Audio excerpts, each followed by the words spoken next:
Hey, folks, we're springing back into action. In Good Company, Season 5 is out next week. And to warm up, we're bringing back a favorite guest from seasons past, the fantastic Anna Catalano. Her episode is a lesson in ambition and professional development.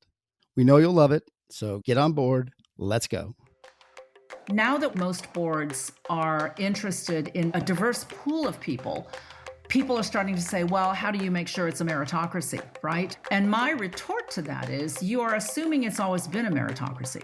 And you're assuming everyone who is on a board today is actually the best in terms of experience. It used to just be who people in the room knew. And that was a very limited population of individuals, mostly men, who were put on boards. The only time I've ever heard the term, we need to take a risk on someone, is when it refers to someone who is different than ourselves.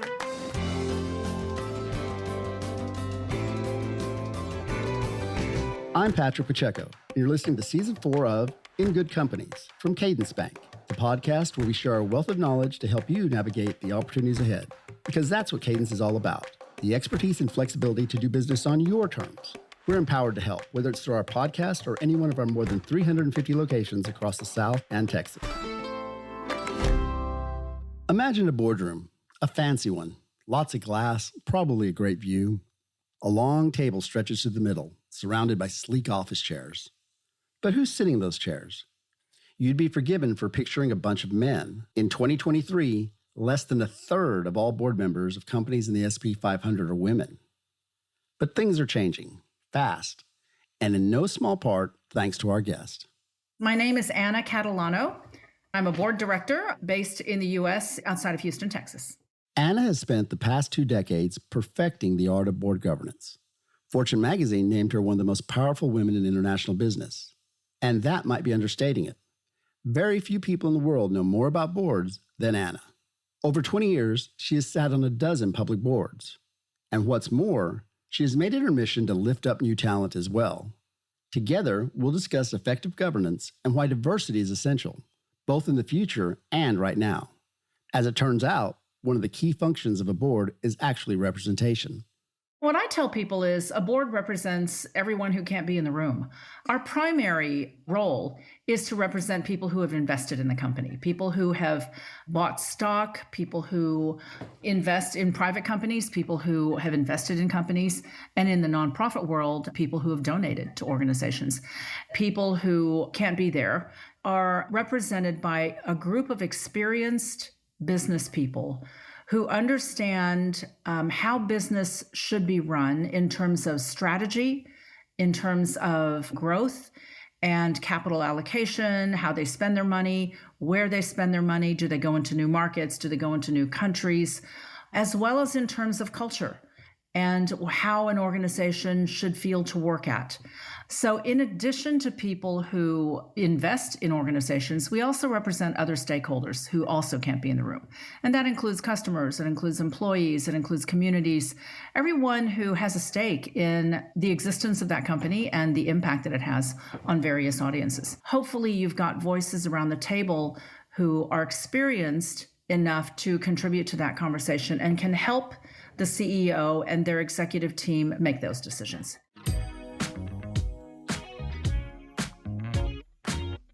Over the last decade, finding the right voices has become a focal point for directors. And while there's still work to do, Anna says that a shift is underway. Well, I think we've made a lot of improvement in adding different voices to the table over the years. I mean, since I started my board career over 20 years ago, on many of the early boards I was on, I was the first woman or the only woman on these boards. I've been on boards now where 50% of the directors are female.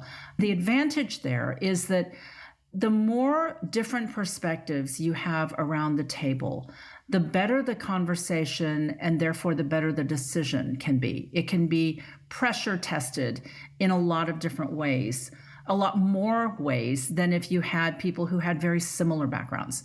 And as you increase the diversity around the table, and in this particular situation, we're talking about gender, you increase the likelihood that someone's going to come up with a question or a perspective that others around the table don't have. And that's tremendously valuable as you consider options in a very, very complex business environment. It seems like they've come a long way, but still a need to continue to increase gender equity and maybe even just diversity in general on boards. It's important, I think, to know how boards get selected. How does that occur, and how does that work in favor or not in favor of having more diversity on boards? Yeah, that's a great question. And it's important to understand how it all happens, right? So, what usually happens is in a board meeting, a group of directors will sit around and say, hey, we need to think about what our board looks like down the road. We've got so and so who's going to be rolling off, and there's an opening that's going to exist. And the first question is usually, here are the skills that we need to look for based on what the company is trying to do. Who do you guys know? I get phone calls quite a bit that say, hey, I've got a search and I really need to look for some more diversity candidates that have these skills. Who do you know? Because they know that in my circle, I know a lot of people who are different. So the first group of people that's important to know you are a group of directors that are sitting around the table. So that's always the first way the conversation goes. After people accumulate a list, they will then usually move to the conversation of, okay, how do we expand this? And we usually go to search firms that have people that specialize in board placement. And the search firm then says, okay, what are the skills you're looking for? Who do we have in our network of people that we know that we might be able to put forward? Most boards these days will say to a search firm, we want to make sure that we have a diverse slate of candidates. So please make sure that the list you give us is a diverse slate. And that could be gender, it could be people of color, it can be geographic background if a company is a global company. And that's how we get the names.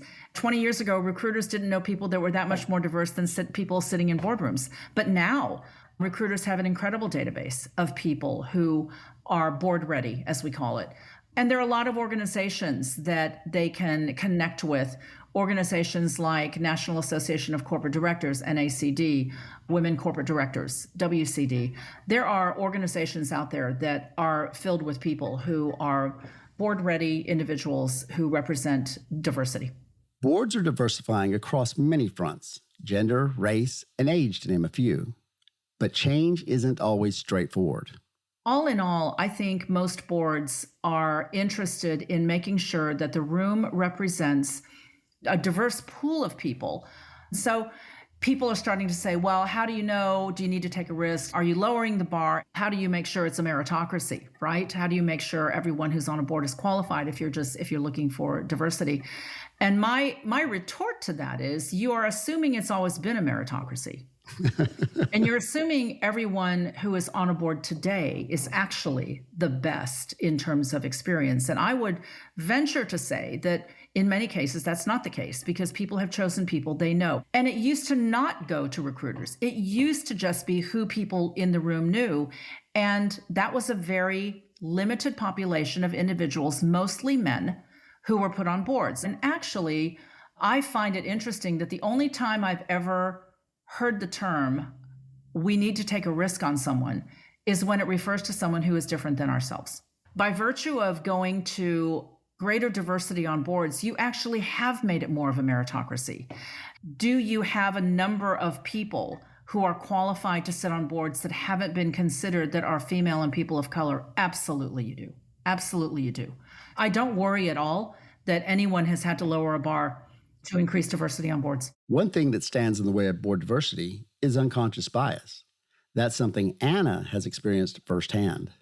Absolutely. And I've got a story that I'll share regarding unconscious bias that happened to me years ago. So when I started my career, my ethnic background is Chinese. My parents were immigrants from China. And when I grew up, I learned to speak Mandarin. And so when I started my career with my company, I made it very well known and clear that if the company ever had opportunities in China that I was suited for, I would love to go. And so in 1994, at the end of 1994, my company was looking to open up a downstream refining and marketing office in China. And when a group of individuals got together to think about who they wanted to put on this job, a meeting took place, and there were a group of people, they were all men in this room, who were talking about, okay, who should we send? And from what I hear, the conversation went like this. Somebody said, well, we should send Anna. She's always wanted to go and she speaks Mandarin. She totally suits the role. We should send her. And someone else in the room said, oh, she'd be outstanding, but Anna's expecting her second child. There's no way she'd want to go to a developing country with a new baby. So we need to think of someone else. And so the conversation moved on until somebody interrupted and said, you know what? I think we need to ask Anna. Okay. And sure enough, they asked me, and I told them, as long as my child was born healthy, I would be willing to go 3 months after, they were born. So I tell that story because the person who initially said she wouldn't want to go because she's pregnant was not someone who was deep sixing my career. This was not someone who didn't like me and didn't want me to have the opportunity. This was someone who had a bias that basically said no woman who is pregnant would or should go to a developing country. And if it was my wife or my daughter, I don't think I'd want them to go. And so he was making that statement actually not to harm me, but to look out for me. To combat your unconscious bias, you have to interrogate your assumptions. I don't think there are many people who get up in the morning and say, I'm going to go to work and make life as difficult as I possibly can for women today. There may be a few, but they're very few. I think that people sometimes don't realize that the assumptions they make regarding other people may not be correct. And so I often wonder what would have happened had that second person not said, I think we need to ask Anna. Because I may not be speaking to you today, Patrick. I may not have become a director, right? So those are all opportunities. And so what I tell people is when you experience unconscious bias and you hear it happening, it's so important to call it out. I call unconscious bias out sometimes in board meetings myself. In a board meeting not too many years ago, I remember hearing people talk about succession. And it was a manufacturing company, and they were talking about potential future plant managers. And they put up a list of potential future plant managers. And I said, are there no women on this list? Because they were all men.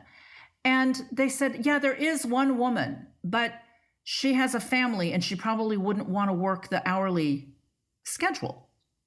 And I said, wow, that's really interesting. So none of these men have families. And you could have heard a pin drop, Patrick, because that's one way to get into the conversation, is to make people realize they are making an assumption on women that they don't make on men. And by the way, I think it is equally unfair to assume all men are willing to do what the job entails, because that's also an assumption, isn't it? But Anna also believes that solidarity against bias is more and more common in the world of corporate leadership. Growing up in the oil industry, it was not a women's world, it was a man's world. And I would say that during my executive career, the majority of my mentors were men because they recognized that I had something to offer. They recognized I had a skill and were going to help open doors for me. And I would say the same thing exists in the world of boardrooms today. There are as many men opening doors for women and people of color as there are women. And, those of us who have gotten to board level appointments recognize how much work it takes to get here. And women have, unique challenges that exist. I mean, we're the only ones that have children. And during those childbearing years, sometimes, we've got other things that we're focusing on. And those of us who've been through that understand that. The women that I know work tirelessly to help other women get on boards. They're turning around on the ladder to reach down and help others come up. But I know a lot of men who do the same thing. And so, hats off to people who recognize the true value of diversity in a boardroom that help open doors for women. At Cadence Bank, we're here to help the people and communities we serve prosper. We have the understanding that comes from listening to your needs and the expertise to make it happen. Find out why Cadence is the bank for you. Visit cadencebank.com to learn more. Cadence Bank, member FDIC. While the doors to boardrooms are beginning to open up, getting a seat at the table is still a game of patience. You have a blog called Shades of Leadership, and you talk about this a bit. And maybe give us your thoughts on board refreshment. Board refreshment is one of my favorite topics these days because everywhere I turn, I see opportunities. I think there is a structural issue with many boards that needs to be corrected. And that is that when people are assigned to boards or appointed to boards, oftentimes they feel as though it's like a Supreme Court appointment. You're on until forever. And I think that's wrong because I think companies deserve to have a good group of people sitting around the table who are all contributing and all bring very different perspectives. So I recently, last year, stepped down from a board that I served on for 16 years, and it was a large cap board. And a lot of people say, why would you ever step down from a board like that, that size of company? And I said, because it was time. It was time for me to go. I had served on it for 16 years. I'd been through 4 CEOs. It had been through a huge merger that changed the makeup of the company and the strategy of the company. But it was time for me to move on, and time for new people with new experiences to offer their expertise to that company. And when I left, there were people on the board who had been on longer than me, but that wasn't my decision. That was their decision. But I think it's important for boards to always look at their board makeup to say, do we have a good balance of historical knowledge of a company and fresh ideas? Because if a board gets stale, it's not good. I think it's actually important for boards to have evaluations on directors. I think it's important when people join a board that they are told and they understand that the reason they're on is because their skills are valuable to the chapter that company is going through at that period of time. And at some point in time, we might move to another chapter and we might need other skills. And I'm constantly looking at my boards and saying, am I the best person? One of the best people to be at this table? Because if not, I need to make room, and there's other things to do. So where this conversation has to begin is, what is the company hoping to do and hoping to accomplish in the next 5 to 10 years, right? Therefore, what are the skills we need around this table in order to help us get there? I always tell CEOs that their board of directors are their cheapest group of advisors, and there should never be a challenge that a company comes across that someone around that boardroom hasn't experienced, done, seen, lived through, because if that's the case, then you have the wrong people sitting around the table. While more companies are realizing the value of diverse governance, getting onto a board as a woman still isn't easy. There's definitely a generational shift happening. And so I think there's tremendous opportunity. I think that what women need to recognize is that the media hasn't done us any favors. There's a lot of talk about board diversity. We need to get different people on boards. And so there are very unrealistic expectations that some people have, that they think that it's easy to get on a board because boards are looking for women. And so I think that that's quite a challenge. What women can do is understand how it works, who makes these decisions, and become what I call top of mind when it comes to people who are in a position to recommend names and to put names forward. You need to make sure that you are one of the first 3 people they think of. Networking alone is not enough, because when you network, you are going to an event, passing out your business card, getting to be known, and that's what you do. This goes far beyond networking, and that is investing in relationships with current board directors as well as recruiters, and making sure they think of you first. The second thing I think is very important is to make sure that you've got a narrative that truly is distinctive about what it is you do better than anyone else. So if you are a financial expert, that's not enough, because there's thousands of you out there. Think about what it is in particular about your skill that makes you different. Are you a financial expert in global issues? Do you focus on one part of the world? Are you a financial expert in mergers and acquisitions? What are the things that make you truly special, that your voice would be the best voice to have in the room? And make sure the people who put names forward know that about you. So it's like I say, it takes an investment in time. It's like any other relationship you have. Just because people know you is not good enough. I think that if you are a former CEO or CFO, you've got an easier role, because a lot of boards actually look for those 2 specific titles. But if you're anything other than those, like people like me, you actually have to really network and make sure people know who you are. Some recruiters out there are some of my closest professional friends. They know me, and it's because I've invested time in getting to know them, and I keep in touch, and I do things for them and help them find people. That's how business works. And I think you have to be willing to do that, because there's way too many people that are sending their resumes to recruiters these days, and there's no way a recruiter can remember everybody.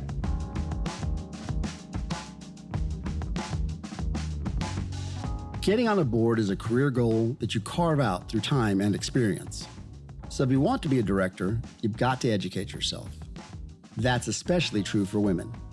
I think that there are still people who are concerned about the fact that a lot of women have gone up in the ranks through functional roles and not roles that have profit and loss responsibility. In many corporations, you will find more women in human resources, financial, marketing, communications, PR, and you won't find enough women who've actually been on the sales, plant management, operations side of the business, the side of the business that actually generates the revenue. And so make sure you spend time out in the field. Make sure you spend time with people who are in the operations, pulling in the revenues, that you understand how the business works overall. It's not to say if you're deep in an area, you're not going to be of value. In fact, in many companies, they look for depth in certain areas, but you still need to be able to read a P&L. You still need to be able to understand workforce legal issues about governance. You still need to be able to understand as many pieces of a company and an industry as you possibly can. Because when you're in the boardroom, you're not just there because of the role that you had before. You're there because of your business knowledge and your business expertise. And there are a lot of opportunities where people can make sure they are absolutely board ready. National Association of Corporate Directors has a certification process that is second to none. People can learn about all of the different aspects of being a director and what people need to know in order to hit the ground running on day one, whether they are technology people or HR people or financial people. Directors do a whole bunch of things that are outside of those purviews. When you become a director on day one, you are liable for all of the things that all directors are liable for. So if you don't know anything about what directors should be concerned about, you better before you're in that room. That might mean going out of your comfort zone. I'm a real believer in multiple chapters in a career, probably because I had to create mine. I started my career in oil and gas, and I started with a company called Amoco based in Chicago, and my area of expertise was retail marketing. So I was on the very, very close to the customer side of the oil business, which is different than most oil people. So one thing that I did when I started as a board director is I actually asked my recruiter friends, do me a favor and keep me out of oil and gas for a while. I'm a marketing and sales person. I spent my career in an industry that didn't know how to spell marketing. See if you can find a board for me that is in a different industry, because I want to learn too. And I want to be around people who do different things. And so, I got put on the board of a chemical company, a consumer products company, financial services, insurance. I was not afraid to step out of my industry comfort zone and say, I'm willing to learn about infant formula, right? And I've learned so much about business in general as a director, learning about other industries and other businesses that I couldn't possibly have learned if I'd stayed in one company my whole career. So I came into banking from law, and there was times we'd be in a meeting and everybody's talking about handling something a certain way, and sometimes you just ask that real practical question about, well, why don't we just do X? And everybody kind of looks at you like, oh. Sometimes people that are in industry get tied into the way things are done, and somebody from the outside can look at it and say, well, that doesn't make sense. What about this? And you have that aha moment that a new director could bring to the table.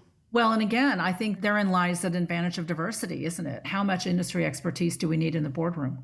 Because if you're running a chemical company, you're surrounded by experts in your executive team that run a chemical company. And if you have a couple of CEOs that are in that industry, that's probably enough. And you probably want to think about some other perspectives, especially as complex as business is getting these days.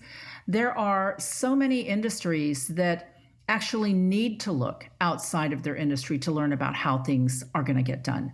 I love being that voice that says the one crazy question that causes people to say, oh yeah, right, we never thought about that. I find that I play that role quite often. The more I listen to Anna, the more I get a sense of what good leadership means to her. It means collaboration, learning from each other, and maybe most importantly, getting your hands dirty. The most fun I've ever had on a board, I will say, is when I get an opportunity to go with the board out into the company and meet people at the grassroots level of the company doing the work. I love having offsite meetings. I love plant tours. I love going to other countries and meeting people in R&D facilities in Asia. I love going out and feeling the pulse of what the company is doing. And so for me, those have always been the best times when, as a group of directors, you not only feel like you're adding value, but you're really learning and you're getting context that will help you in future meetings. So, when you sit in the future in the boardroom, you all had that experience of, this is what it felt like when we were in that plant in Sweden and looking at how this was being done, right? So those are, to me, the best moments. The worst moments are always it's like in any organization you work in, is when people are spending time dealing with politics and ego.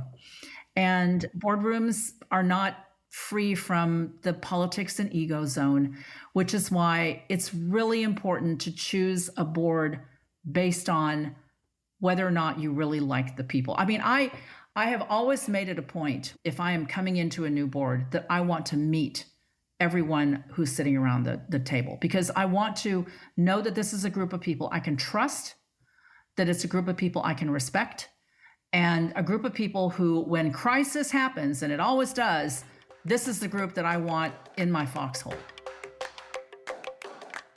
Ultimately, boards are about people. Directors have to understand a company's stakeholders, both inside and out, so they can represent their needs, their interests, and their efforts. Directors are people, incredibly talented people, but people nonetheless. They may be limited by who they know or how things have always been done, or even unconscious bias.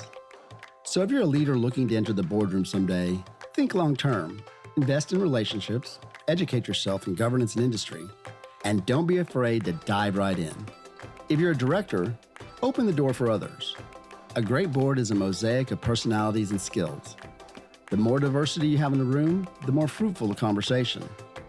Bringing new faces to the table is a necessity. If you work to help others, your career won't just be successful, it will be meaningful. A career in board service is a real privilege. You get to work with some brilliant, brilliant people, and you get to learn. So I would encourage people who are starting their career to just get as good as you possibly can. And, down the road, when that opportunity comes, I hope it happens, because it's been the most rewarding part of my professional career.